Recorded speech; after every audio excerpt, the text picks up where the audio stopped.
Now to a major battleground Canada issue, open nomination races. Sounds easy, doesn't it? All parties are going to have them as they begin to pick candidates in 338 ridings ahead of the 2015 election.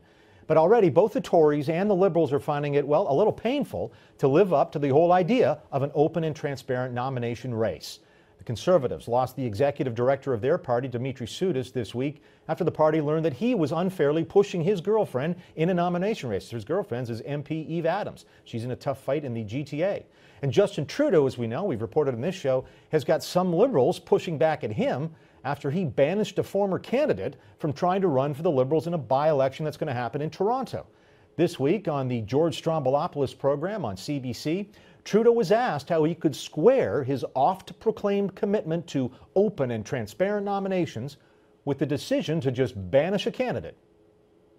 Canadians expect that the Liberal Party will have learned from its lessons of infighting of the past. I mean, there's a reason we're down to 36 seats. We turned inwards. We focused more on ourselves and infighting. Yeah. And I made a very clear decision that we are not going to be that party that is more focused on its own survival than on service to Canada. And that means making tough decisions about when people are not behaving in a way consistent with the kind of open service that we want to behave. Well, they don't get to be Liberal candidates. All right, again, that's Justin Trudeau on the George Stroumboulopoulos show on CBC.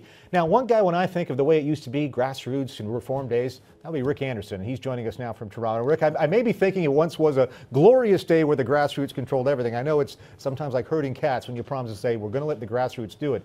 But quite clearly, we've got two major parties here that the leadership is trying to struggle with their grassroots. First, let's talk about Trudeau. What do you make of what he's done with Christine Innes? That's the candidate that's been banished in the riding of Trinity Spadina.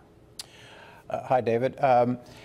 You know, I'm sympathetic to what Justin Trudeau is trying to say, is talking about doing generally, which is to open a nomination process up and have it a real grassroots-based nomination process. The problem he's got in Trinity Spadina is appearances. It feels like, or it looks like to some people, and it's hard to escape the perception, that he's paving the way for a favored candidate, i.e. Chrystia Freeland, to have that seat, to have the nomination, that seat come the general election. So that's the perception. On the other side, what he says and what his folks say is that he actually intervened in the process, or the party actually intervened in the process to prevent the other candidate from running, Christine Innes, because of the conduct of her campaign.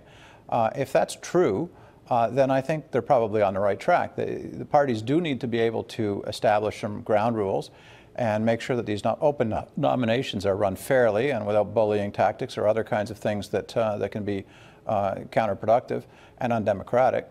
But on the other hand, it is hard to accept, he is open to the perception that, to the allegation that, that he's doing this really to help a favored candidate, and that's a problem. There are people in the political class, operatives who work on this sort of thing, that say it's a bit of a dumb idea to go out and promise open and transparent nomination process and say you'll be hands off, because at the end of the day, the leader's got to worry about the whole team getting elected. We saw the NDP a couple election cycles ago with they didn't do the vetting on some candidates on the West Coast and some very embarrassing, gong show sort of situations. And you want to prevent that. And that's why some say the leader should have a veto power or whatever. But then on the other hand, you can look like you're a populist by saying, hey, we let the grassroots take over. I don't know. Do you see one benefit more than the other in this day and age, Rick? Well, definitely I lean towards letting the grassroots, the folks, the members of the party in the local riding, make these decisions. That should take a very, very extreme case for the party. And I think it's better if the party does it than if the leader does it. It should take a very extreme case for the party to step in and say, you cannot be our candidate for some background type reason. It can't simply because, in my view, it shouldn't be simply because they disagree about abortion or some particular issue. This whole debate about should the leader veto candidates started way back in 1972 with a fellow named Leonard Jones, who was then the very popular mayor of Moncton, who was nominated by the local Conservatives as their candidate, who did not support official bilingualism. And Robert Stanfield, the leader of the day, said, you can't be our candidate. I don't think that was the right decision. But you're right, David. A lot of people involved in politics, especially higher up in the process, around the leader, say the leader must be able to do this. To my way of thinking, if you say that the leader is responsible for all candidates, then if any one candidate steps out of line and says something like the examples you're talking about, then the leader ends up bearing the brunt of that because, quotes unquote, he's responsible or she's responsible for the selection of all these candidates. I don't think that's how democracy should work. I think the constituencies, the members of the party and the constituencies should decide on these candidates, subject to some basic qualifications that are set out by the party and subject to some kind of party veto right for very extreme sorts of cases. But I think by and large, the leaders are better off to distance themselves from this and to say, if a candidate shows up saying something that is embarrassing to the party or contrary to the party's platform, c'est la vie, that's democracy, that's how it works, and you know, people are free to express their point of view. It's an open free speech, open democracy we're supposed to be having here, and I think we should reinforce it more often than we do. And so here on the Justin Trudeau side, it's interesting because we have the leader's office stepping in, apparently to solve a problem he's identified about liberals squabbling among each other, and the former candidates cannot run. Then we have the contrast with the Conservative side, and here there's a leader, Stephen Harper in this case, and you've read the commentary. Wow, what judgment, what does it say about his judgment that his hand-picked executive director has been forced out of the party because he interfered in an election? And you could turn around and say, well, that's exactly what the leader should be doing, is making sure that these races are all above board. And that goes hand in hand with the party apparently rebuking Rob Anders out in Calgary for using a script that the party didn't like in some phone calls.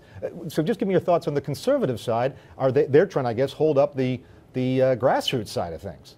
I think that's right. I think the Prime Minister, you know, I'm not speaking for him and I don't read his mind, but I think he probably regrets that general positive statement he made about all my incumbents, all my caucus members I'd love to have back. He should probably wait until the local ridings have chosen those incumbents to be their flag bearers, if in fact that's what they do in different ridings, rather than giving them an endorsement that they can use, as Rob Anders is, in the local nomination race. I think he should stay out of that. But of course, you know, these are his colleagues, and one would expect him to be largely supportive of them.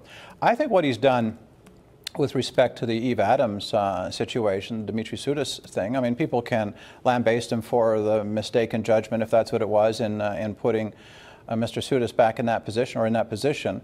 But the other judgment, if you want to make judgments about the Prime Minister's judgment, is that when it became clear that something that was not supposed to be happening was happening out of the party headquarters, he moved pretty quickly and very decisively on it. So, you know, you can kind of, you know, people who don't like the Prime Minister, there's a few of them around in Canada, will say, look at the bad judgment he made in appointing this individual, and people who are admirers of the Prime Minister's will say, look, he sent a very strong signal that this kind of activity at the party headquarters is not being tolerated.